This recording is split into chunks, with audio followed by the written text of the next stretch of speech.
All India pastors conference ചൊവ്വാഴ്ച കൊച്ചിയിൽ മുഖ്യപ്രഭാഷകനായി doctor P Satish Kumar എത്തുന്നു. ദി ബോഡി ഓഫ് ക്രൈസ്റ്റ് ഇന്ത്യയുടെ ആഭിമുഖ്യത്തിൽ സംഘടിപ്പിക്കുന്ന ഓൾ ഇന്ത്യ പാസ്റ്റേഴ്സ് കോൺഫറൻസിന് മാർച്ച് 17 കൊച്ചിയിലെ നെടുമ്പാശ്ശേരി വേദിയാകും. സിയാൽ കൺവെൻഷൻ സെന്ററിൽ രാവിലെ 9 മണിക്ക് സമ്മേളനം ആരംഭിക്കും. ലോകത്തിലെ ഏറ്റവും വലിയ ക്രൈസ്തവ സഭകളിലൊന്നായ ഹൈദരാബാദിലെ കാൽവരി ടെമ്പിൾ സ്ഥാപകനായ senior pastor doctor P Satish Kumar മുഖ്യപ്രഭാഷകനാകും.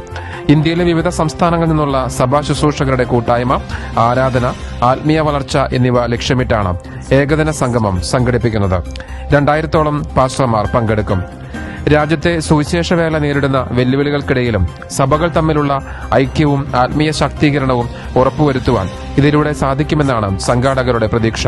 വിവിധ സഭാ നേതാക്കളായ pastor D Mohan, brother Mohan C Lazarus, doctor AF Pinto, pastor KC John, pastor R Abraham, Arun Samuel തുടങ്ങിയവർ വിവിധ സെഷനുകൾക്ക് നേതൃത്വം നൽകും. പാസ്റ്റേഴ്സായ Aby Oommen, Sam Varghese, Saji Mathew, Noble P Thomas എന്നിവർ കോർഡിനേറ്റർമാരായി പ്രവർത്തിക്കുന്നു. Good news flash, Kochi.